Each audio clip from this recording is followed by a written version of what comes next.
Buenos días, muchachos. Pues vamos a comenzar. Vamos a seguir con el tema que nos quedamos la vez pasada. Vamos a hablar, bueno, vamos a continuar hablando algunas cuestiones relacionadas con la reforma, lo que se seca. Vamos a proseguir con el asunto relacionado con el tema, porque pues hay muchos temas en la red, en las redes, por ejemplo, en internet, temas sobre la reforma en estos días, pues bueno, ya pasó y se hizo pues una gran cantidad de videos, incluso de artículos por internet tratando el tema de la reforma. Nos podemos dar cuenta, por ejemplo, en nuestros muros, sobre los videos que vemos y demás, nos damos cuenta de que mucho sobre ellos se está subiendo. Pero pues es necesario decir varias cosas que son de suma importancia en cuanto al tema y cosas que particularmente no se tratan, por lo común no se hablan en relación con la reforma. La vez pasada, ya ven que hablamos acerca de el despertar de varias reformas o de varios intentos de reforma a través de la historia. Y nos dimos cuenta de que esos intentos de reforma pues tuvieron que ver con particularidades, es decir, se buscaba una reforma en ciertas cosas, a veces era una reforma moral, por ejemplo, una reforma doctrinal en parte, por ejemplo. Sin embargo, la reforma o incluso reforma administrativa antes, y la reforma del siglo XVI tiene algo, incluso hay una diferencia muy importante entre la reforma inicial de Lutero y la reforma de Calvino.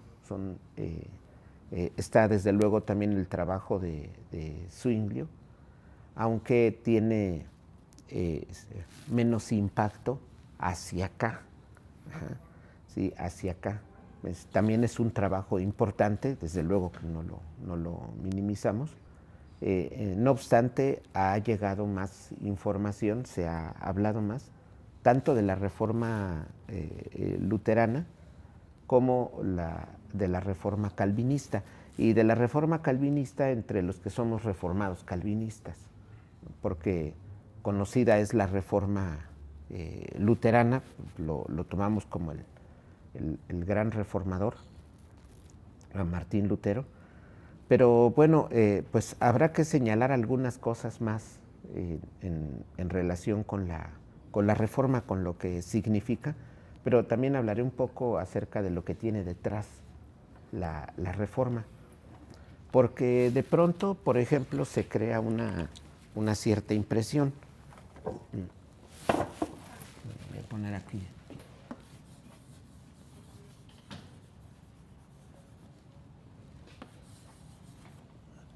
la reforma. De pronto se crea una impresión como de que la reforma, por ejemplo, dada en 1517, y es lo que lamentablemente muchos cristianos piensan, que se trata de un movimiento de corte, y se suele asumir que todo lo que sucedió atrás está mal. Ajá. Como que todo lo que atrás se dio estaba en el error y había que olvidarlo, porque es lo que se suele pensar. Se piensa en la reforma como un olvido de todo esto que está acá atrás, naturalmente exceptuando a la iglesia primitiva, porque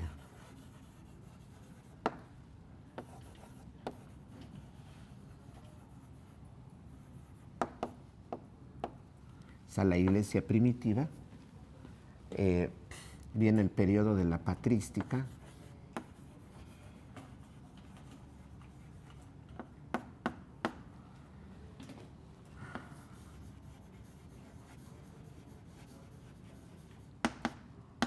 está la escolástica, ya después es que va a venir la reforma protestante. Bueno, viene la reforma, parece una A, parece, pues una O, ¿no? Bueno, decía bien, está la iglesia primitiva y se suele pensar, y digo yo de manera lamentable, se suele pensar que todo esto acá estaba mal, ¿sí? Salvo la iglesia primitiva, pero que de aquí en adelante todo esto va a mal camino y que la reforma es un correctivo. Y que entonces ya nos vamos hacia acá adelante, con toda, pues también con las ventajas, con los aciertos, con los errores, y que así llegamos hasta el tiempo de hoy, en un avance gradual. Pero esta visión de la reforma no es así, eso no tiene que ver con la realidad de la reforma. Si se dan cuenta, una de las cosas que hemos hecho aquí es estudiar mucho, incluso por años, a los padres de la iglesia. Ustedes están muy relacionados con los padres de la iglesia, con el estudio del pensamiento de los padres de la iglesia, pues incluso han ustedes expuesto en múltiples ocasiones, incluso pues hay videos de ustedes en nuestras redes de años atrás, exponiendo cada uno de ustedes a un padre de la iglesia y dando vuelta, ¿no? Pues tratando de cubrir toda la patrística. Y esto lo hacían ustedes pues desde hace muchos años, estaban pequeños, ¿no? Como pues que estaban en primaria, estaban pequeños, ¿no? Muy pequeños estaban. Sí, si ustedes, ¿verdad? Lemuel como de unos 8 años, Humpty de unos 8 años, más o menos, y pues los demás más chicos, ¿no? 6 años, desde pequeños.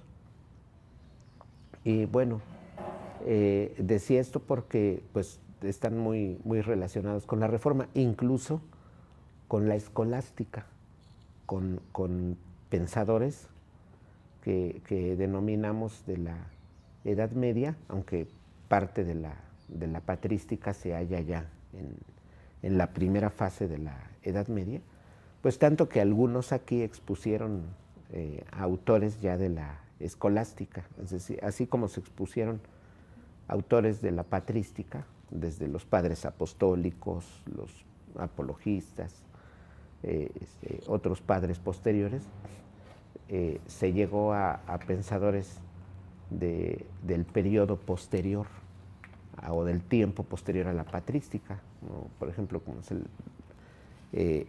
digamos, me viene a la mente, te tocó a ti exponer a San Anselmo y otros autores, ¿no? Tomás de Aquino, obviamente, y otros, muchos autores de la Edad Media, de la escolástica, fueron expuestos por ustedes. Y aquí continuamente en clases, pues no solamente de las clases de la Facultad de Teología, sino del mismo colegio, pues también es un asunto constante, ¿no? El tema de los padres de la iglesia.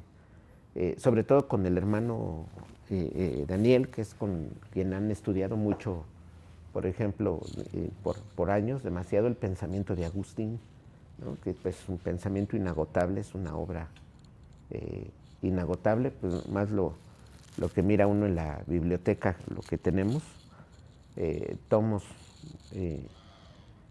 sesudos, o sea, densos, y eso no tenemos la obra completa, nos faltan algunos tomos, pero pues es una obra inmensa, ¿no? La obra de Agustín. Y con el hermano Daniel, con el profesor, pues veo que también esos temas abordan y otros, ¿no? Con el profesor Eliseo también tratan, bueno, veo que también tratan cuestiones relacionadas con los padres de la iglesia, entre otros temas, ¿no? Porque las clases en sí, las que ellos dan, no son sobre patrística, pero sí constantemente tocan a los padres de la iglesia. Bueno, miren, pues algo de lo que debemos dejar claro también para quienes vean nuestros videos es el contexto de la reforma, es decir, lo que la reforma tiene detrás. Decía inicialmente que se ve la reforma como un corte histórico, por ejemplo, como que todo lo de atrás quedó olvidado porque como que estaba equivocado, como se había desarrollado mucho error, y luego ya de 1517 en adelante es una nueva historia habiendo olvidado la anterior. Pero no, eso está lejano de la realidad, eso no es así. Si fuéramos nosotros al tiempo, que pudiéramos regresar en el tiempo y le preguntáramos a los reformadores, oigan, pues qué bueno ustedes trajeron la reforma, ya nos olvidamos de todo lo de atrás, pues ellos hubieran dicho de inmediato, no, eso no se puede, ¿no? Ni Lutero, ni Calvino, ni el mismo Zwingli, ninguno de los reformadores habría aceptado tal cosa porque ellos construyeron su doctrina pues partiendo de los pensadores anteriores o de los teólogos anteriores. Por eso en los debates que ellos tenían, por ejemplo, cuando debatieron Lutero con Zwinglio, por ejemplo, acerca de, por ejemplo, el tema de la Santa Cena, hubo un debate entre ellos, cita cada uno a padres de la iglesia. Es decir, sabemos nosotros que citan autores del periodo patrístico. Por ejemplo, la misma Reforma tiene un gran contenido, entre otros pensadores, del pensamiento de Agustín, de la teología de Agustín. Digo, no es que sea el único autor que influye en la Reforma. También tenemos muchos elementos reformados, muchos elementos en nuestro esquema reformado, en nuestro esquema doctrinal reformado, elementos que pertenecen a autores de la patrística e incluso de la escolástica, porque hay que recordar que acá pues, surgieron elementos que fueron muy importantes para lo que es la construcción del pensamiento reformado. Miren, de entrada no se puede olvidar todo lo que en este periodo surgió, por ejemplo, los acuerdos conciliares. Recordamos los concilios, ¿no? Primero es ya un concilio inicial dado en las Escrituras, que es el Concilio de Jerusalén, pero luego sigue ya otro concilio ecuménico que incluye a la cristiandad, ya algunos siglos después, que es el Concilio de Nicea. Entonces de ahí se obtiene el llamado credo niceno. Luego viene el de Constantinopla, se añaden elementos a ese credo, y ya tenemos el credo constantinopolitano. Al de Nicea, decía, se añaden ciertos elementos, bueno, ya más, ya en lo posterior, bueno, ese credo que se da en Constantinopla, como toma el de Nicea, pues ya sería niceno-constantinopolitano. En Éfeso se discuten algunas otras cosas. Recordaremos que uno de los asuntos, por ejemplo, el de María, la Madre del Señor, se discute, entre otros temas, pero ese es un tema importante entre los temas discutidos. Y en lo posterior, pues surge el credo el concilio de Calcedonia. Es un concilio que se da, del cual también se deriva un credo, que pues, es el credo de Calcedonia. Entonces tenemos diversos credos aquí, por ejemplo, en este periodo. Tenemos credos, por ejemplo. Aparte de la teología que se va construyendo en varios temas, en la patrística. Cierto es que la patrística, recuerdan ustedes, tiene o adolece de ciertas cosas porque debido al pensamiento de los padres de la Iglesia, algunos de ellos salían al desierto, quedaban en el desierto y allá se iban a meditar, a orar, ellos trataban de servir al Señor, pero en las partes desérticas, sobre todo en el territorio asiático, que pues es mayor territorio y tiene pues zonas desérticas de Arabia, de África, y entonces se iban padres antiguos al desierto y se dio la vida ermitaña, la vida anacoreta. ¿Sí? Por ejemplo, se dio la práctica de la vida ascética, ¿sí? Ya en lo posterior, lo que se denomina la vida monacal, ¿no? Bueno, pues muchos se separaron por causa de esa idea, de ese dualismo de alma y cuerpo, que se dio en la antigüedad, entendida el alma como una función lógica separada del cuerpo, o digamos contrapuesta, si es unida al cuerpo se veía, pero contrapuesta, como de funciones distintas y más elevadas, se pensaba. Entonces, sobre esa base, pues se llegó a la conclusión de que el cuerpo era de menor valor. Entonces, el cuerpo era como lo pecaminoso, lo despreciable, contrario al alma, ¿sí? El cuerpo pues, era visto como algo mortal, pues sabemos, nos encaminamos a la muerte y del cuerpo nada queda. Y se solía pensar pues, en el alma como algo eterno y pues siendo esta la parte importante y pues incluso valiosa para Dios, contrario al cuerpo. Y bueno, pues sobre esa base los padres de la Iglesia con estas ideas tienen un menosprecio por el cuerpo. Muchos de los padres que nosotros honramos, tomamos mucho en cuenta y que continuamente seguimos estudiando, por razón por la cual también mucho estudiamos su obra que tenemos escrita, pues son teólogos que tienen un menosprecio por el cuerpo, porque recordamos que ellos habían tomado de atrás ideas que habían surgido en el pensar griego, que eran ideas platónicas, ¿se acuerdan ustedes? Entonces surgieron ideas platónicas en el tiempo anterior a Cristo, y ese platonismo pasó con muchas de sus doctrinas, fueron tomadas por los padres de la Iglesia y continuaron todo el periodo de la patrística. Entonces va a ser un pensador importante para los padres de la Iglesia y recordamos que Platón pues mira el cuerpo como algo de un menor valor, naturalmente, que el alma. Entonces eso se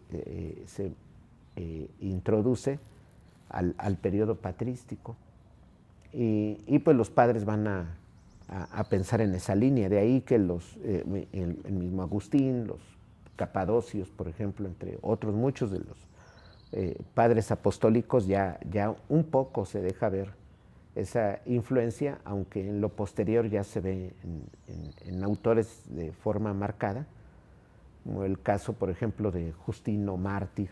Ya de ahí en adelante se ve esa influencia muy fuerte, pues son temas que hemos tratado. Y bueno, pues decía esto porque este pensamiento platónico, que es anterior, se introduce acá el pensamiento platónico y tiene mucha fuerza. Ya hay el alumno, ¿se acuerdan de Platón, que es Aristóteles? Va a ser redescubierto junto con otros autores, no es el único de Aristóteles, que va a ser fuerte en la Edad Media, pero sí va a ser un autor importante para los escolásticos. Ellos van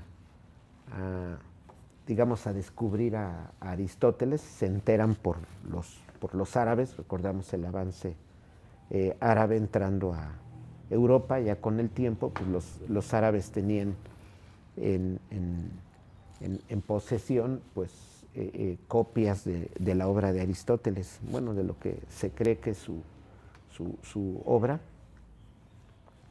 Y bueno, pues ya el aristotelismo, sabemos nosotros, va a ser fuerte. Voy a ponerlo aquí.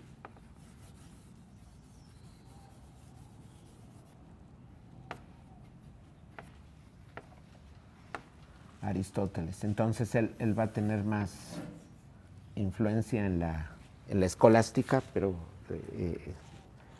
pues ya mencioné, aunado a otros autores, incluso autores árabes, así como incluso autores judíos. Por eso van a aparecer autores como Avicena, sobre todo como Averroes, Maimónides, el Rambán, que un tiempo precisamente con Milton estuvimos estudiando la Guía de Perplejos.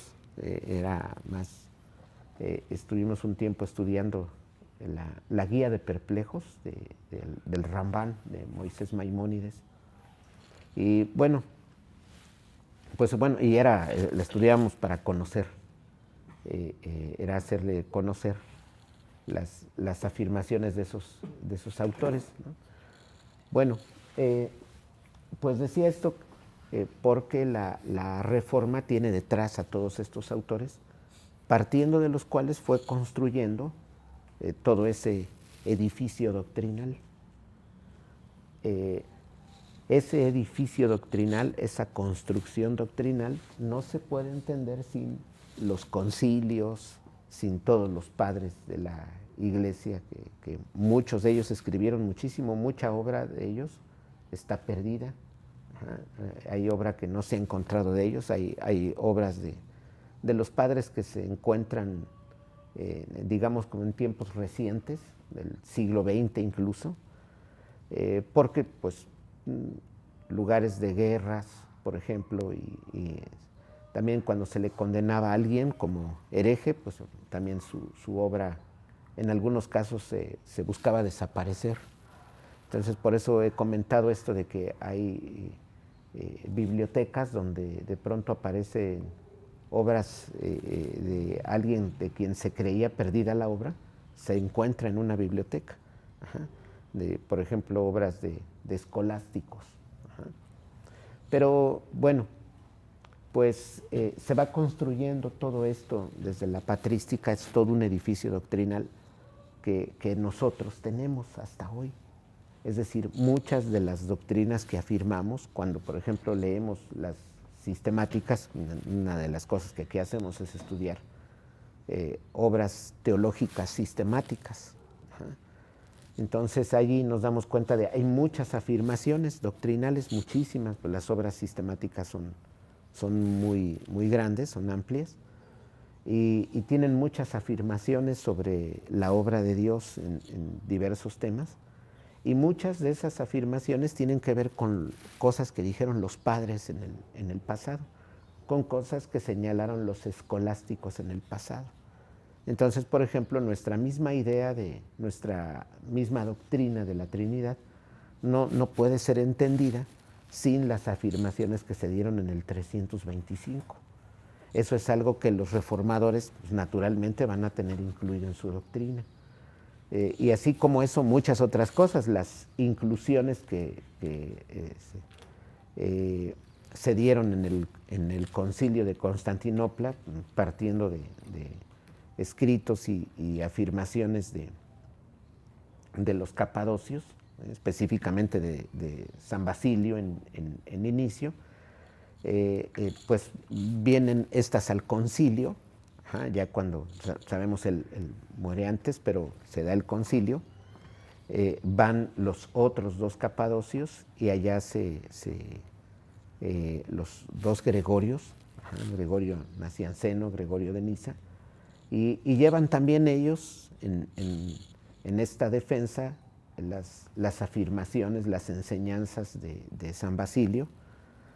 Y bueno, pues ya se hacen aportaciones a la fe trinitaria en el Concilio de Constantinopla, y pues ya tenemos una ampliación en ese sentido. Se habla sobre el Espíritu Santo y ya queda de manera más específica, más precisa, conformada nuestra doctrina de la Trinidad, con la igualdad de los tres en poder, en gloria. Y bueno, pues más temas, otros temas se añaden al concilio. Se trata la herejía de Apolinar, por ejemplo, y otras cuestiones que llegan ahí, y todo eso va construyendo el pensamiento. Entonces, esas afirmaciones también las tienen los reformadores, ¿sí? Las afirmaciones del concilio de Éfeso, las afirmaciones de Calcedonia, por ejemplo, pues también llegan a los reformadores, aparte de lo que se aportó en el periodo de los padres apostólicos, las aportaciones de los padres posteriores, de muchos de los padres,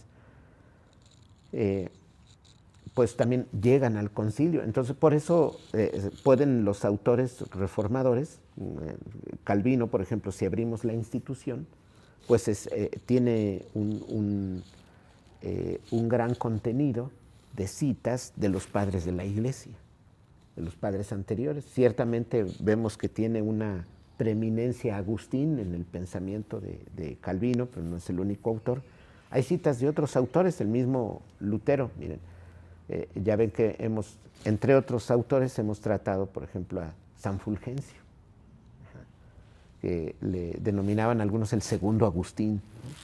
Por ejemplo, digamos, es citado por Lutero, así como ese autor, muchos otros, pero digo yo como ejemplo, pensando en un autor posterior a Agustín, ¿sí? No solo autores de los siglos segundo, tercero, cuarto, ya incluso autores posteriores, pues son cuestiones que tratan los reformadores del siglo XVI y que toman. Entonces, la reforma no se puede entender sin la patrística, ¿sí? La reforma también no se puede entender sin la escolástica, no es posible, ¿sí? Se requiere todo el edificio que se van echando como los pisos doctrinales, por así decirlo. En todo este edificio doctrinal se van echando pisos. A eso contribuyen pues los concilios, a eso contribuyen los autores de forma personal. Pues escribieron, eso quedó, a veces llegaban a los mismos concilios esos temas, como decía el caso, por ejemplo, cité el caso de San Basilio, que él escribe, por ejemplo, entre otras cosas, sobre el Espíritu Santo. Nos damos cuenta de que enseñanzas de esa obra y de otros escritos que tenía llegan al concilio de Constantinopla y se hace la añadidura.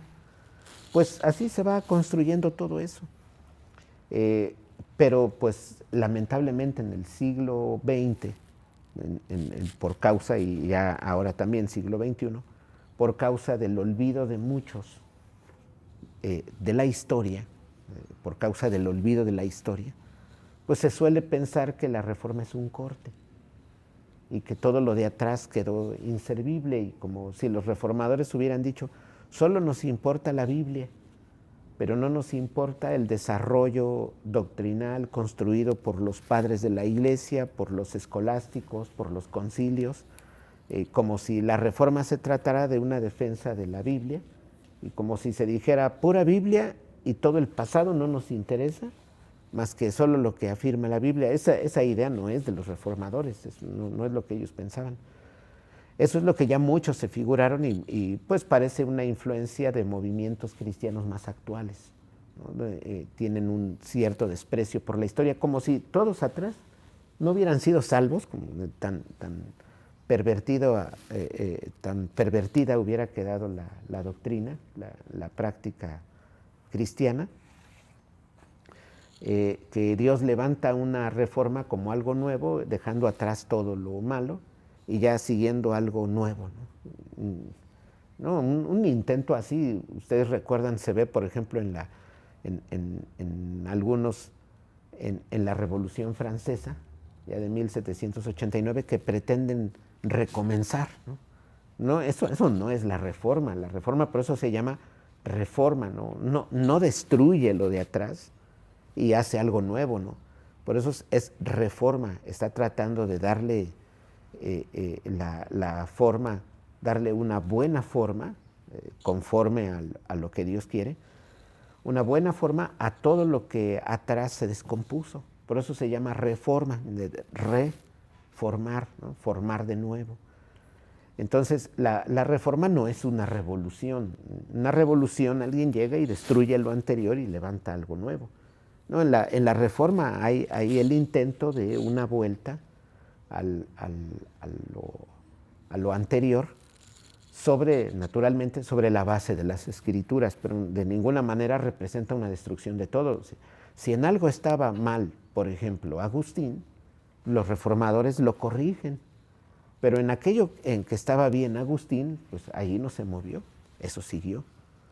Entonces así lo mismo podríamos citar a diversos padres de la Iglesia, sea que hablemos de, por ejemplo, San Ignacio, San Policarpo, si ya hablamos de posteriores como por ejemplo San Clemente de Alejandría, digamos San Hipólito, San Atanasio. En las cosas que ellos estuvieron mal, pues los reformadores corrigieron, pero en lo que ellos afirmaron que estaba bien, ellos continuaron. ¿Sí? Ellos asumieron esas enseñanzas y siguieron con ellas. Entonces la reforma, repito, no puede ser entendida sin lo anterior, incluso sin afirmaciones de autores ya de la escolástica o del período escolástico, por ejemplo, citando a Anselmo, otros autores, entre ellos, por ejemplo, San Alberto Magno, un autor que también, al cual le damos una cierta atención en clases constantemente.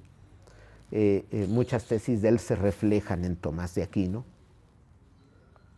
Aquí hablamos incluso de Duns Scoto, nos hemos dedicado, bueno, con los muchachos que ahorita están ya en la universidad, unos meses, estuvimos estudiando a Duns Scoto con ellos, a Guillermo de Ockham, entre otros autores, y pues aún los aportes que hicieron escolásticos, en el caso de Alberto Magno, Tomás de Aquino, pues son también importantes para, muchas de sus tesis son importantes para los reformadores, entonces no es un olvido de ninguna forma, porque acá hay un desarrollo, en todo este tiempo hay un desarrollo doctrinal, ¿sí? Aquí lo que gradualmente se va viendo es un desarrollo doctrinal que ciertamente tiene fallas, tiene deficiencias, porque una cosa es el fundamento, que es la escritura, que es la revelación, esa es inspirada, y otra cosa es la respuesta que nosotros como hijos de Dios damos a esa escritura, y vamos construyendo doctrina, y entonces en función de ese trabajo es que se van construyendo los libros de doctrina, las obras de los padres de la Iglesia, y hasta nuestros tiempos las obras de teología sistemática. Pero la reforma no puede entenderse sin toda esta construcción. Esto es un desarrollo doctrinal que queda para la Iglesia de Roma, le denominan a todo este desarrollo la tradición.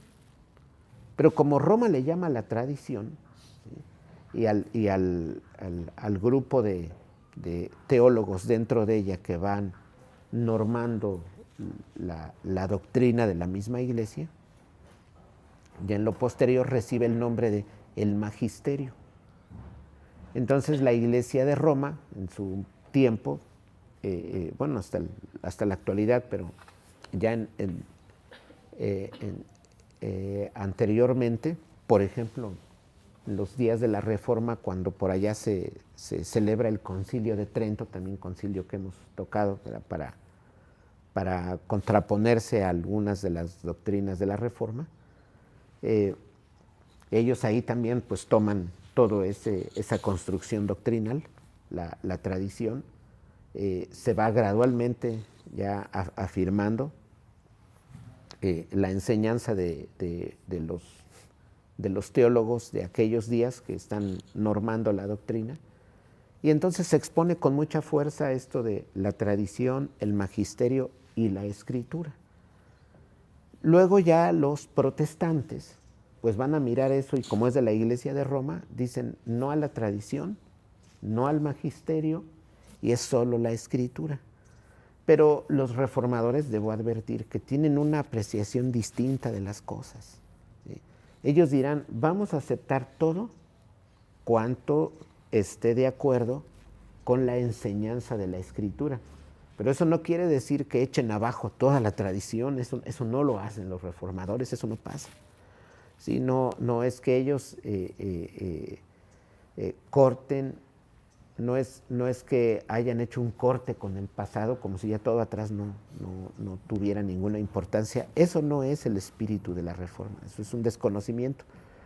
Eso ha dado lugar a que la Reforma ahora pues se vea como un movimiento que surge en el siglo XVI, que consta de algunas cuantas enseñanzas, y que luego a veces en muchos casos se reducen a los llamados 5 puntos calvinistas, que ya son una cosa que derivó de una reunión dada en un lugar llamado Dordrecht, que se acorta, queda Dort, y de ahí salen unos escritos, unas enseñanzas, que, repito, quedan escritas y las conocemos como los cánones de Dort. Ahí se hizo un sínodo, a ese no se le llama concilio. Ya estoy hablando yo de los años 1600. A eso generalmente se ha reducido hoy la Reforma. Entonces, por eso hay desprecio por el pensamiento de los padres de la Iglesia, y nosotros, ¿qué hacemos? Mucho lo rescatamos. Por eso continuamente lo estudiamos, pues digo yo en varias ocasiones, pues tenemos nuestro cuadro tan solo de Agustín, y ya los otros que están también en camino de realizarse, de otros padres de la Iglesia, pues aparte de autores de la escolástica y ya reformadores y más actuales. Nosotros rescatamos todo eso. Incluso en el movimiento reformador posterior, surge Lutero, tiene ciertas tesis, son distintas de las de Calvino, pero lo que hace Lutero pues es también contraponerse al mal que ya se había introducido doctrinalmente. Él desde luego tenía deficiencias doctrinales, pero pues en mucho se basó en el pensamiento de los padres para él mismo responderle a la Iglesia. O sea, la Iglesia hacía uso de la enseñanza de los padres de la Iglesia. Lutero, tomando enseñanza de los padres de la Iglesia, tuvo debate con Roma, con la Iglesia de Roma, y pues ya de ahí se va a decidir el camino de la Reforma luterana. Ya en lo posterior, pues es más chico de edad, Calvino nace después de Lutero, y pues él va a traer otras aportaciones, pero decía que su obra, La institución de la religión cristiana, es una obra icónica, es una obra muy importante, también la hemos estudiado, pues tiene muchas citas de los padres de la Iglesia, pero no solamente la obra de la institución de la religión cristiana, sino en sus muchos comentarios sobre las escrituras, pues tiene mucho del pensamiento de los padres de la Iglesia. Entonces no está apartado, no es la Reforma, y que esta deja atrás todo eso. Eso no debe entenderse así, no es así. Sino que todo ese edificio construido, ese edificio doctrinal se toma. Entonces la reforma viene a hacer esto, a tomar en cuenta todo lo de atrás. De ahí que por eso nosotros miramos una ligadura todo este tiempo. ¿Cómo es que podemos hablar de una conexión de la iglesia primitiva si no es por medio de todo esto? Hasta lo posterior. Después de la reforma va a seguir movimiento reformado, va a haber propuestas reformadas. Van a venir pues incluso las formulaciones doctrinales escritas en confesiones. Por eso tenemos la confesión belga. Se van a hacer otras, son muchas, ¿no? Más de 100 incluso trabajos de confesiones en diversas zonas, allá en varias partes de Europa, incluso catecismos que tenían un sentido instructivo, preguntas, respuestas, con la finalidad de que aprendieran los jovencitos, ¿sí? Los niños ya en lo posterior. Pues así se va a realizar todo ese trabajo. Incluso para nosotros, pues las tesis que van a tomar de los reformadores, otros autores, como es el caso de, por ejemplo, el mismo Prinster, autor para nosotros de vital importancia, Abraham Kuyper, es otro autor que también tomamos, y ya en lo posterior los dos que estudiaron en la Universidad Libre, que había sido fundada por Kuyper, que son Vollenhoven y Hermann Dooyeweerd. Específicamente, nosotros nos concentramos más en la obra de Dooyeweerd. Vemos también una continua cita de padres de la Iglesia, una continua cita de pensadores escolásticos, una continua cita, pues desde luego, de los reformadores, más aún de Juan Calvino. Y eso miramos, por eso nosotros nos sentimos conectados, aun cuando venga trabajo ya posterior, el denominado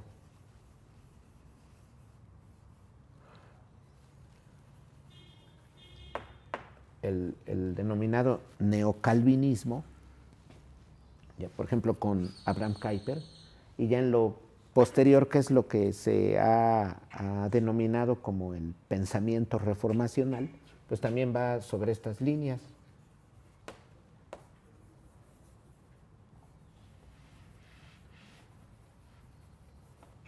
También camina sobre esta misma línea y por eso vemos una conexión, ¿sí? Para nosotros la reforma, distinto de lo que pues suelen decir nuestros hermanos reformados, muchos, no, desde luego no todos, pero muchos hablan de la reforma como una desconexión, como si se tratara de ahora esto es lo nuevo y ya todo lo de atrás quedó en el olvido, ¿no? Para nosotros eso está lejos de lo que fue la reforma. Y pues naturalmente para nosotros como reformados va a ser importante la afirmación inicial de Calvino, una de las afirmaciones iniciales de Calvino en la institución de la religión cristiana, que es lo que se denomina el doble orden de conocimiento. Para conocerme a mí, necesito conocer a Dios. Para conocer a Dios, necesito conocerme. Entonces, lo que recordarán los griegos antiguos pensaban, conócete a ti mismo. La cuestión consistía en conocerme yo.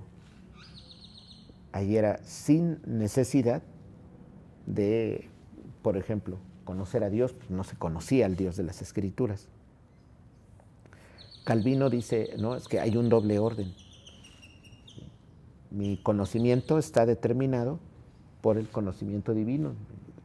El conocimiento de Dios está determinado también por cuánto yo me conozco. Entonces hay una relación. Nosotros entendemos eso diciendo, ¿yo qué puedo decir de mí? Pues entre otras cosas que soy pecador. ¿Pero por qué? Pues porque Dios es santo. Ajá. Entonces entiendo eso. ¿Cómo es que entiendo la grandeza de Dios, pues comprendiendo mi pequeñez, comprendiendo mi finitud, ¿sí? Mi debilidad, entonces entiendo la grandeza divina. Hay una relación estrecha. Y pues habla Calvino del lugar del hombre. En la creación habla del lugar del hombre como algo de vital importancia.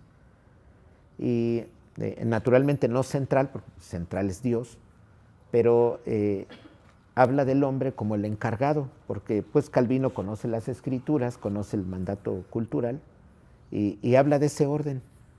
Entonces, de ahí muchos, entendiendo que la reforma consistía en la enseñanza de la centralidad humana, ¿sí?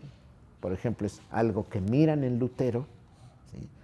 Asumen que Lutero y que la reforma lo que produjo es un pensamiento en el que el hombre es el centro. No, eso es cuestionable, ¿no? Eso es cuestionable, se aboca uno a la obra de los reformadores y no es eso, no es así.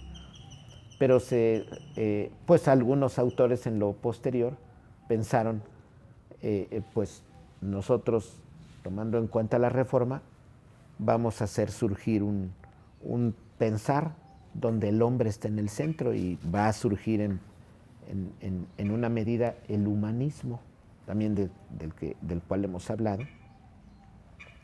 Pero no era esa la idea de los reformadores. Bueno, pues ya después de la reforma, decían, nosotros tomamos en cuenta esta tradición de autores, y de ahí que por eso Doggevier va a afirmar al hombre como corazón, como punto de concentración, así es. El hombre es creado por Dios en su corazón, es creado por Dios, su corazón supratemporal, una doctrina que Doggevier toma no completa, pero va construyéndola partiendo de afirmaciones de la escolástica. Entonces habla de un corazón, pero es un corazón supraindividual, pues, hemos explicado en clases, es el punto de concentración de toda la temporalidad. En ese sentido es que se honra al calvinismo pensando en el lugar del hombre como un lugar importante, como un lugar vital en la obra divina. Pero no es que el hombre sea un ser que tenga una importancia como la de Dios, desde luego que no, o sea, está sujeto a Dios. Pero es partiendo de ahí que Dios va a actuar en este mundo, haciendo uso del hombre, porque por eso hablamos de que el Dios crea, es en función de ese corazón, y es que redime en Cristo, cuando Cristo toma ese corazón, redime, y de ahí pues, dicen las Escrituras que la creación gime en espera de la redención de los hijos de Dios.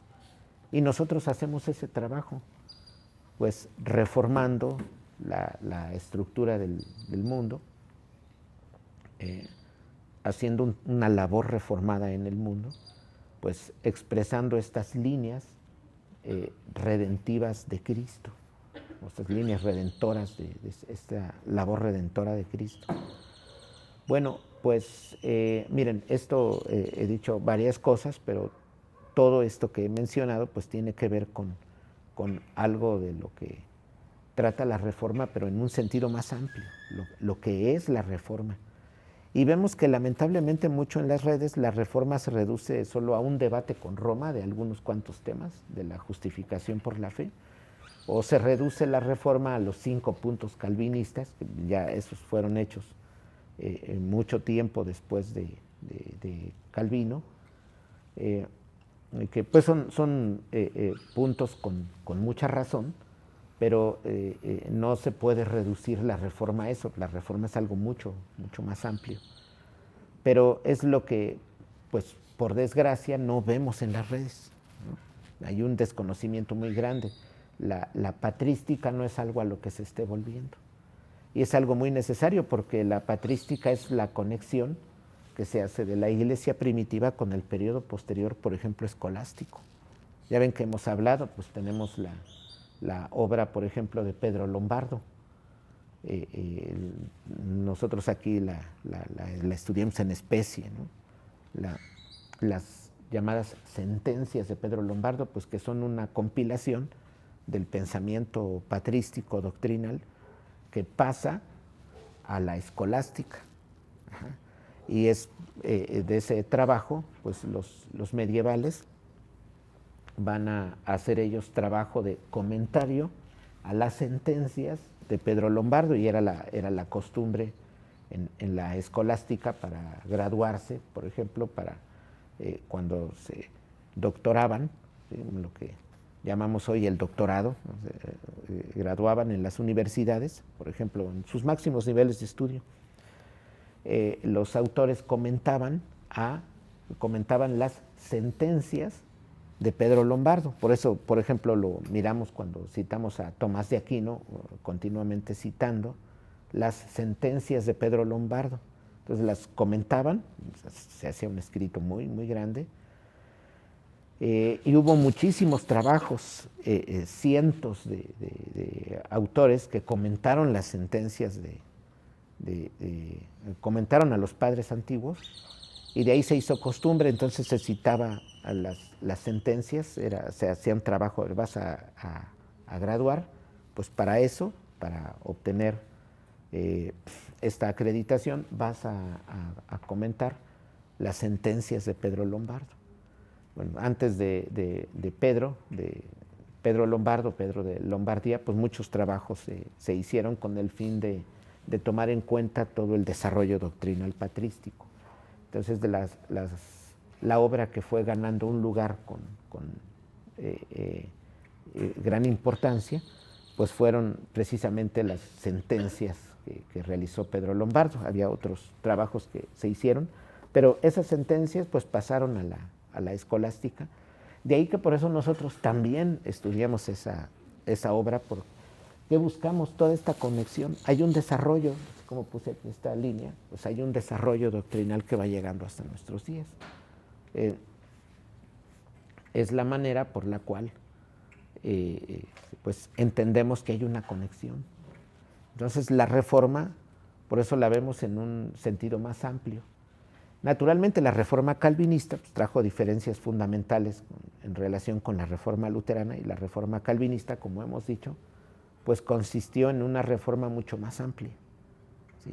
Ya tocó otras cuestiones, cuestiones educativas, políticas y de otro tipo, y ese trabajo pues no queda allí, ya sigue, ya hasta hacia el siglo XX, el trabajo realizado, por ejemplo, por Doyevier, que ya tiene que ver con una reforma misma, un análisis de la filosofía misma, proponiéndole un sistema filosófico reformado, cristiano, desde luego, y sobre esa base una crítica incluso a lo que hace posible el pensamiento filosófico, que es el pensamiento teórico, pues que son de estos temas que de nuevo estamos tocando, ¿no? en el seminario, y que en estos días hemos estado con este asunto del pensamiento teórico, hablando en relación con la obra de Germán Doyevier.